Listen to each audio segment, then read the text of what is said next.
আমার প্রিয় ভাইয়েরা, আল্লাহর নবী বিশ্ব নবী জনাবে মুহাম্মদুর রাসূলুল্লাহ সাল্লাল্লাহু আলাইহি ওয়াসাল্লাম এর বাবা হচ্ছে হযরত আব্দুল্লাহ, আর আল্লাহ রাসূলের মার নাম হযরত আমেনা, আল্লাহ রাসূলের দুধমার নাম হযরত হালিমাতুস সাদিয়া। আল্লাহর নবী যখন হযরতে আমেনার গর্ভে যখন আসেন, হযরতে আব্দুল্লাহ আল্লাহ রাসূলের বাবা হযরত আব্দুল্লাহ তিনি ব্যবসা বাণিজ্য করার জন্য তিনি সিরিয়াতে গমন করেন। এর পূর্বে হযরতে আব্দুল্লাহ তিনি এমন আরবের মধ্যে এমন সুদর্শন তিনি পুরুষ ছিলেন। আমার প্রিয় ভাইরা, আব্দুল্লাহর বাবা আমার নবীজির বাবা হযরত আব্দুল্লাহর মতো আরবে আর কোনো সুদর্শন পুরুষ ছিল না। আরবের সুন্দরী রমণী, আরবের রূপসী রমণীরা তারা আব্দুল্লাহর সঙ্গে বিবাহ হবার জন্য বারবার শুধু প্রপোজাল পাঠায়। আরবের সুন্দরী রমণীরা তারা বলতে থাকে, আব্দুল্লাহর মুখমণ্ডলের মধ্যে কি যেন মায়া আছে, তাকে দেখলে ভালো লাগে, তার মধ্যে কি যেন একটা মায়া আছে। আমার প্রিয় ভাইয়েরা, আব্দুল্লাহর বিবাহ হয়ে গেল হযরতে আমেনার সঙ্গে। এই মায়াটি হলো নূরে মুহাম্মদ সাল্লাল্লাহু আলাইহি ওয়াসাল্লাম। আমার প্রিয় ভাইয়েরা, হযরত আব্দুল্লাহ সিরিয়াতে ব্যবসা করার জন্য যখন যান, সেখানে ইন্তেকাল করেন। আল্লাহ রাসূল সাল্লাল্লাহু আলাইহি ওয়াসাল্লাম পৃথিবীতে ভূমিষ্ঠ হলেন। পৃথিবীতে যখন ভূমিষ্ঠ হলেন, আমার প্রিয় ভাইরা, 6 মাস যেতে না যেতে হযরত আমেনা তিনি মরতে মওত গ্রহণ করলেন, ইন্তেকাল করলেন। আল্লাহ রাসূল সাল্লাল্লাহু আলাইহি ওয়াসাল্লাম তার হযরত আমেনার গর্ভে যখন ছিলেন, আমার প্রিয় ভাইরা, ওই সময় হযরত আমেনা তিনি কূপ থেকে পানি নেওয়ার জন্য বালতি নিয়ে যেতেন। এমন সময় আরবের পুরুষেরা, আরবের বিভিন্ন মহিলারা তারা আমার নবীজির দাদা আব্দুল মুত্তালিবকে বলা হলো, তোমার ছেলে তো মারা গেছে, তোমার ছেলে আব্দুল্লাহ তো মারা গেছে, তার স্ত্রী ব্যবহার করে বাহিরে ঘোরাফেরা করছে, এটা তো ঠিক নয়, তোমার বংশের মান সম্মান সব শেষ হয়ে যাবে। একদিন 2 দিন অতিক্রম হয়ে গেল।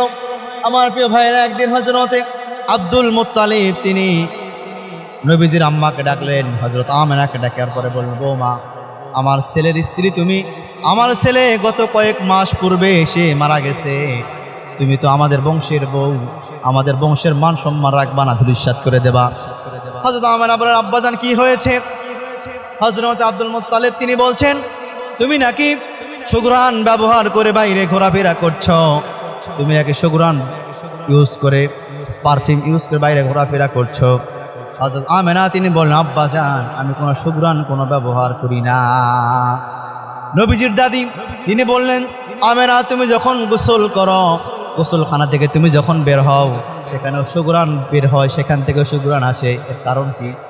হযরত আমেনা তিনি বলছেন, আব্বাজান শোনেন, আমার আম্মাজান আপনি শোনেন, সুঘ্রাণ বের হয় কেন আমি জানি না, তবে গত 2 দিন পূর্বে আমার কাছে হযরত জিবরাইল আলাইহিস সালাতু ওয়াস সালাম তিনি আগমন করেছিলেন, আর বললেন, ও আমেনা তুমি শোনো, তোমার গর্ভে এমন একটা সন্তান পৃথিবীতে ভূমিষ্ঠ হবে, এটা তার নাম হবে মুহাম্মদ, আর আসমানে তার নাম থাকবে আহমদ, তিনি হবেন খাতামান নবিয়্যিন, তিনি শেষ নবী হবেন, আখির জামানার নবী। ও আমেনা, তার নাম তুমি রাখতে পারবে না, তার নাম আল্লাহ রাব্বুল আলামিন তার নাম রেখে দিয়েছেন মুহাম্মদ, সুতরাং তার নাম তুমি রাখতে পারবে না। হযরত আমেনা রাদিয়াল্লাহু তাআলা আমেনা তিনি বলছেন, আব্বাজান শোনেন, আগে আমি আরবের মরুভূমিতে যখন হাঁটতাম, আমার পায়ে উত্তপ্ত বালুর আঁশ লাগতো, পাথরের উপর যখন আমার পা যখন রাখতাম, আমার পাতে ফোসকা পড়ে যেত। যখন থেকে আমার গর্ভে মুহাম্মদ এসেছে, তখন থেকে আমি আরবের গরম উত্তপ্ত বালুর মধ্যে যখন আমার পা নিক্ষেপ করি, পা যখন দিয়ে হাঁটি, আমার পায়ে আর কোনো তাপ লাগে না। আরবের যে গরম পাথরের উপর যখন আমি পা দিয়ে হাঁটি, আমার পায়ে আর কোনো আঁচ লাগে না। আমার গর্ভে যখন কোনো সন্তান ছিল না, তখন আমি আরবের রাস্তা দিয়ে আমি আসা যাওয়া করেছি, স্বাভাবিক বিষয় ছিল। কিন্তু আমার গর্ভে যখন মুহাম্মদ সাল্লাল্লাহু আলাইহি ওয়াসাল্লাম যখন এসেছে, তারপর থেকে এই আরবের গাছগুলো আমাকে দেখলে সালাম দিতে শুরু করে দিয়েছে। সুবহানাল্লাহ।